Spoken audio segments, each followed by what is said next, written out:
Welcome back to the Changemaker podcast. I'm your host, Deke Copenhaver. Today, my guest is Jay Samit. He's the author of the life-changing book, Future Proofing You. He's worked with such visionaries as Bill Gates, Steve Jobs, Reid Hoffman, and hundreds of successful entrepreneurs. And he shares the key to understanding step-by-step process for becoming rich and never needing another job again. I know everybody needs to read that. To prove the power of his 12 truths, Samit also details the journey of how he mentored a broke millennial with these principles and empowered him to go from being on welfare to becoming a self-made millionaire in 1 year. Building upon the principles in his internationally acclaimed book, Disrupt You, Samit explains how to identify an idea and market to start your business, how to build a virtual company with little or no capital, the latest free software tools for managing your business, ways to get a piece of $1 trillion opportunity bigger than mobile, how to harness the 3 primary fears of others to generate more sales, strategies for finding the right mentors to accelerate your success, and techniques to structure any deal for creating recurring revenue and lasting wealth. Ladies and gentlemen, welcome my friend and an inspiration to me personally and so many others, Jay Samit. Welcome to the Changemaker podcast, hosted by Deke Copenhaver. Deke is the author of The Changemaker, a Forbes publishing book that has reached #1 on Amazon on multiple occasions and in multiple categories like management skills and total quality management. During this podcast, Deke interviews exceptional change-making leaders. Deke currently operates Copenhaver Consulting, where he helps local governments and other public organizations maximize their potential. He's also a sought-after public speaker. We hope that the Changemaker has an impact on you today and that you find takeaways that make you a better leader in your life. Now, here's Deke. How you doing? I'm doing great, Jay. It's so good to see you. And, your writing style is so accessible. And it seems to be you're a very humble person, but you genuinely want to help others through everything you do. Well, if you want to find happiness, solve problems for others. Yeah. The big mistake that most people think is that an entrepreneur sells things. An entrepreneur solves things. If you solve a problem for 5 people, you have friends. Solve for 1 million, become wealthy. Solve for 1 billion, you change the world. And if you would have told me growing up as a working class kid in Philadelphia that dozens of my friends would become self-made billionaires, I didn't know what a millionaire was. And once you realize that they're not better educated or better connected, they just view the world differently, that can be taught. So I got tired of running the big companies and all that and decided to spend whatever time I have left paying it forward. I spent 10 years teaching this at the university level, the largest engineering school. Best students did $100 million in a semester. And when I wrote Disrupt You, it truly changed my life, because what I didn't expect was for it to become this international bestseller in a dozen languages. And I get what I call love letters. I get emails from people all over the world of how it changed their life. They did the work. I didn't do anything. I just took the blinders off. And then I got this one email from a millennial that said, this is all motivational, but I could never do this. And it ate at me. So I decided to put my reputation and belief system to the test. I took, as you mentioned, a homeless immigrant, mentored him 1 day a week for a year. I gave him no capital, no business contacts, didn't tell him what business to start. He had to start a business that took 0 money. And spoiler alert, if you're reading Future Proofing You, in under a year, he became a millionaire. That is amazing. And just for our listeners and for our viewers, could you just give them a little bit about your background in business? Because you are a man of great accomplishments. As I say, you're very humble about it, but you have been in so many leadership positions with corporations. You definitely are the real deal, and you know what you're talking about. So I basically, graduated college in a recession. There were no jobs, so I started my own company. Fast forward, I was the first guy to put video on a computer, which became known as Video for Windows. Did the first auction, which you know as eBay. Worked with Reid Hoffman to launch LinkedIn, and have done the startup thing time and time again. And then companies get disrupted. And so big companies that are in trouble, when they run out of other choices, they go, well, we've tried everything else. Let's call Samit.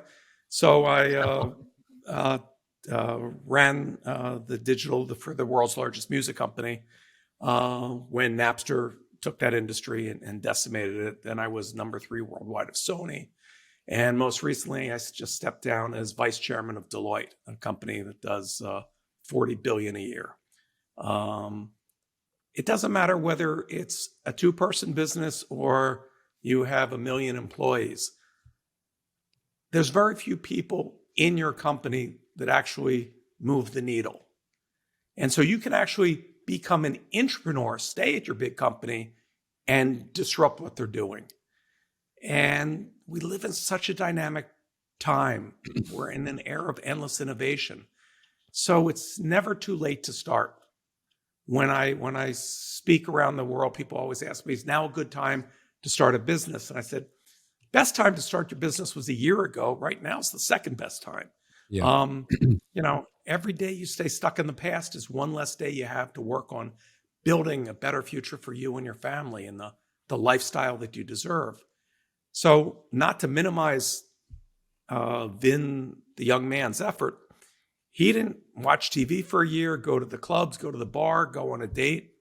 Daytimes were for selling, nighttimes were for doing the work.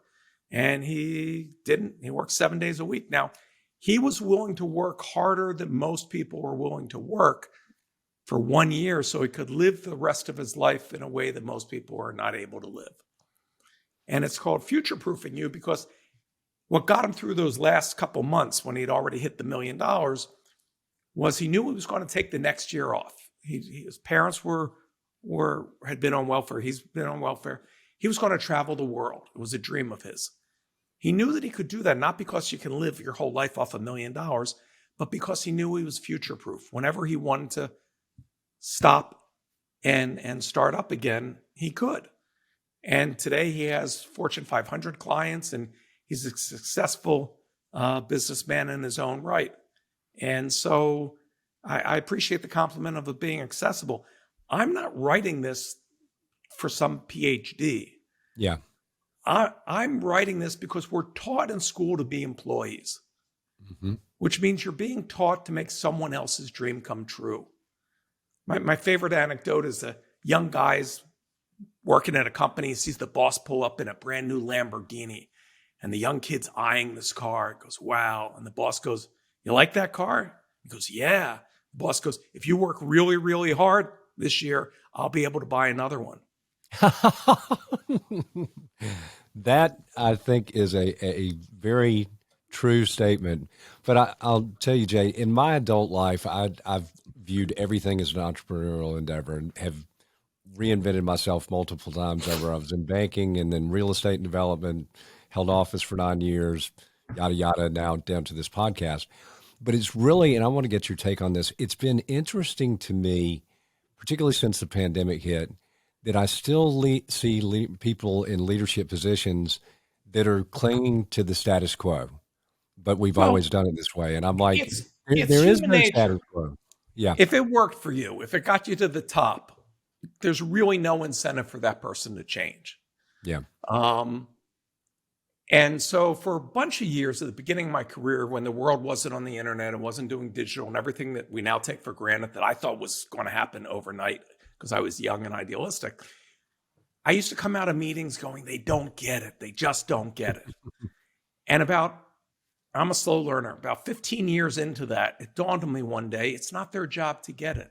Yeah. It's my job to explain to people stuck in the past how they can benefit from the future. So I have to communicate in a way that's their language, not mine. And the second I flipped it and made it my responsibility for them to get it, my success rate of closing deals was in the 90% range. Well, in looking to the future, it's interesting. I talk about, generational relationships, but I see really a generation of very creative younger people who I think are going to really change the world. And some people say, well, the next generation is always, they're lazy or they don't do things the way that we did them. But I'm extremely hopeful for the future. The only people that ever change the world are the stubborn. So the only person that can stop you is you. It's quite simple. If you think you can or you think you can't, you're right. So what you have to do is, what problem are you solving for? Like, I hate it when parents go to children, go, what do you want to be when you grow up? Like, you only get to be one thing or something. Yeah. When what you should ask a child is, what problem do you want to solve when you grow up? Because at every stage of life, you see injustice, you see things that are incomplete, you see things that could be improved. And it doesn't have to be rocket science. I talk about it in Future Proofing You, a gal named Sandy Stein. She was a flight attendant. And she realized she was always fumbling in her purse for her keys. So she made a little clasp that hangs inside the purse to hold your keys, and became a millionaire in 4 months. At the other end of the, boy, have I wasted my life and talents, there was a girl 2 years ago. Parents are normal, not scientists or doctors, regular student. It's the high school science fair. I am living proof that there was somebody that made a baking soda and vinegar volcano. I mean, that was my approach to the science fair. Who cares? She realized that the 4th leading cause of death in the US is hospitals. Not what you went into the hospital for, but getting an infection when you're in there. Make a long story short, said, why can't we make sutures, stitches that change color if the wound is infected? So she played with different vegetables and vegetable dyes and different pH balances, figured it out, was smart enough to get a patent, and, has saved hundreds of thousands of lives before she's even gotten out of college. That is amazing. And I was talking to my sister about it last week. I said, I've realized in my adult life, it's not making money that's the driving force for me. I enjoy helping people and having a positive impact on the world around me. And I think that's, if it's all about the money and that's all you want, if it's not about passion or wanting to solve problems, I don't know. I mean, it just wouldn't seem to be fulfilling to me. There's a great story that the author of Catch-22 was at a party with a billionaire at the Hamptons. And the billionaire was bragging, I make more money in one day than you'll make from your lifetime of writing books. And the author said, yeah, but I have something you won't have. And the billionaire goes, what? Enough. Yeah.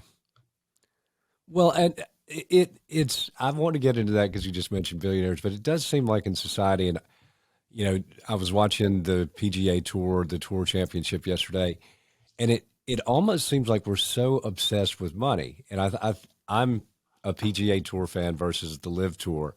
And the knock on the Live Tour is that everybody is just doing it for the money. The pro golfers are. But during the Tour Championship yesterday, it was, okay, the winner gets $18 million and this putt's for $750,000.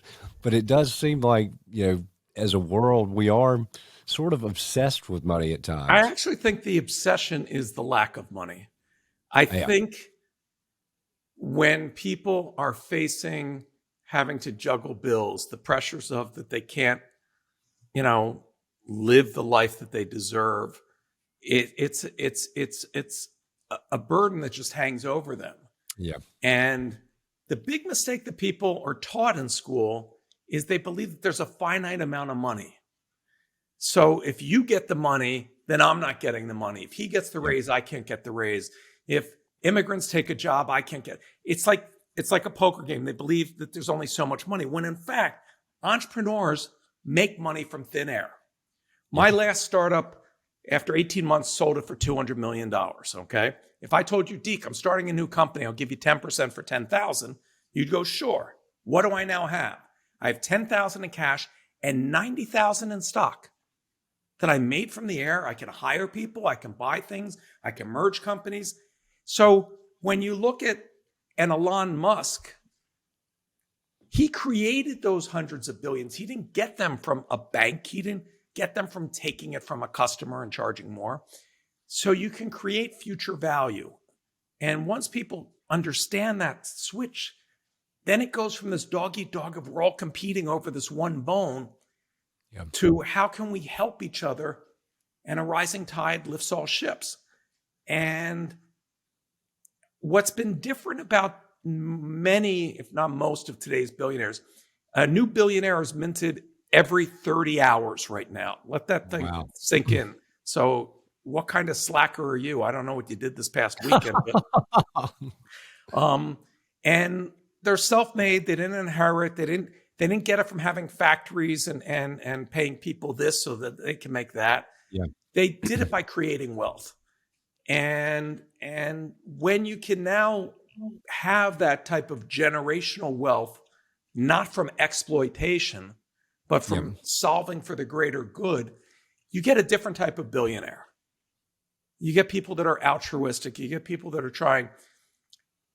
When Bill Gates was the richest man in the world, back when you only needed 100 billion to do that, he stepped down and retired, and he was bored.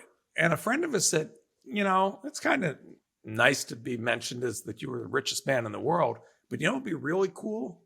Being the first man to eradicate a disease from the planet. And so Bill got inspired again and focused on how to solve polio and how to make refrigerated things in places without electricity to get the vaccine and all that. And once he was invigorated by that, now he is trying to figure out how you get clean water and waterless toilets to the 2 billion people that don't have sanitation. And that's their biggest impact. People that are still making less than $2 a day, but it's the lack of sanitation that's impacting their lives. And portable nuclear reactors that just use the waste that we've already created from the inefficient 1940s reactors that we still use. So he's a man with lots to do. When PayPal went public, Elon Musk had billions of dollars, 3 or 4 billion. He never had to do anything again. A year later, he had to borrow money from a friend because he didn't have a penny, because he invested it all in starting 3 companies because he wanted to solve space, because he believes we need another planet to live on. He wanted to make electric cars become the norm, and he wanted to do solar power. So there's a man who doesn't believe that there's enough hours in the day to do what he wants to do in one lifetime. Well, it's interesting that you mentioned altruism, and I had a conversation with somebody last week that said, well, I think the world is now bereft of altruism. And I said, no, it is not at all. There are great examples of altruism throughout the world, and particularly coming with the pandemic. But I think sometimes when people just watch the mainstream media or see what they see on social media or politics in general, that's not really where you see these altruistic efforts reflected. Yeah, well, politics has always been designed to be divisive. Yeah. Okay. It takes a very rare and special person to go into politics because they have a positive platform for change and can communicate it. It is much easier to tear down the other people as being evil and vile. So nothing gets done. Washington doesn't create jobs. It doesn't matter which party's in charge. Okay. Yeah. Anytime you have to raise $2 billion to get a $300,000 a year job, there's something fishy. Good point. But on the other side of it, I will tell you this. You could be anywhere on this planet now, and remote workers are one of the 12 truths. You don't have to live in a big city. You don't have to live in a first world nation. You're one click away from 6 billion customers. And so if you've come up with a great idea, it is like a light bulb to moths. It will attract the best and the brightest. I didn't get to know all these people and work with presidents and popes and stuff because I was anybody special. Still not anybody special. But when you have a special idea that other people say, wow, I can add on to this. I've never walked into a room and say, I have an idea. I always say I have half an idea. And I hope that I can leave the meeting with the collective wisdom of others to flush it out and make it better. Then I get to take credit for what they came up with. But it's really just amazing how just a 1 degree change in your life will change the complete trajectory. And so I break it down and disrupt you. I give people a 30-day, program of what to do. This isn't a get rich quick scheme. I don't No, sell coaching. I don't, you don't make any money off of books. It's a labor of how to pass believe me, I knowledge. know. I warned you. I know. But, again, my book is in Lithuanian. My book is coming out next year in Croatian. I mean, it's crazy to me, the four corners of the earth. And what's interesting is minds that want to break out of that employee worker mindset Yep. seek the way to do it. Yep. You can either watch, hamsters eating a taco on YouTube, or you can educate yourself. The choice is yours. I'd prefer not to watch the hamster eating the taco. But as we get sort of towards the end here, Jay, I want to get into something with you. So you are an acclaimed artist as well. So did you just start painting during the pandemic? And I want to, I love your work, and there's just an innocence to it. So did that Oh, come about just due to the that's so pandemic, sweet. or? So part of my ethos is trying to show people the silver lining in things. And so if you take the January of 2020 before the pandemic, I was in 3 continents and nine countries. That was my typical life. For 20 years, I live on an airplane. And now all of a sudden, I'm locked in, okay? Now, if you didn't get sick and no one died, there was a silver lining. There was the gift of time. Yeah. What would you do with this time? So I've painted my whole life. I've been an artist my whole life. I never let anybody in the business world know it. That's my personal way of meditating. So I decided to open the kimono, and I would paint a painting a day I thought the pandemic would be like 100 days. I didn't realize how incompetent it would be. And I started posting them for the sole purpose of to show people what you could do with the time. Yeah. You could sit and watch TV, or you could do something. And what I didn't expect, but which matches everything that I tell others, is by just putting it out there, suddenly I heard from art agents. I heard from gallery owners. I ended up signing with a very prestigious gallery in New York. I had a solo show in New York, which I didn't get to attend because of the pandemic. And now, in all freakishness, my art is collected by serious art collectors. I put a painting up on social media, and within the first hour, somebody buys it. This is mind-numbing. And when they buy it from the gallery or whatever, they tell you the name of the famous person that bought your art. And I always go like they must have a crack in the bathroom wall, or and I just got a commission piece to do for somebody. And I was just like, humbled's the wrong word, like shocked and terrified, and, want to exceed expectations. Like they're paying serious money and treating me like a serious artist. So I'm having the most fun I've ever had. And I've had fun all the time.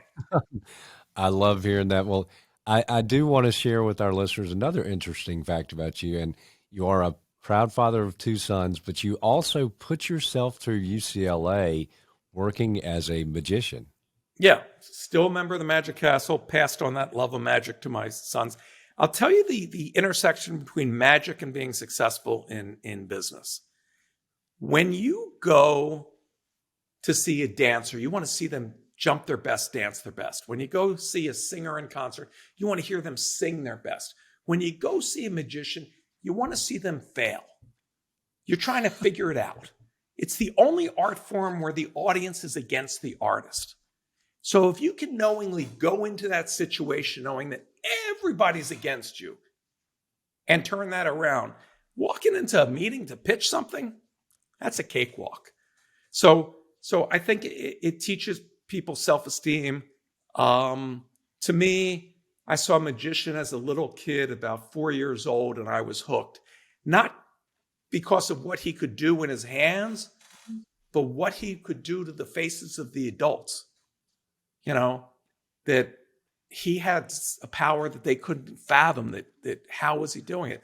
And so, if there's a crying kid in an airport, I can either complain that I'm getting a headache, or I can go, put a ball in my ear and pull it out my nose, and the kid's laughing. So still love magic. Still love the innovation. Talk about innovation. The new Yeah. generation that grew up where almost anything's possible with electronics, has taken magic to an insane new level. But yeah, it's a fun hobby.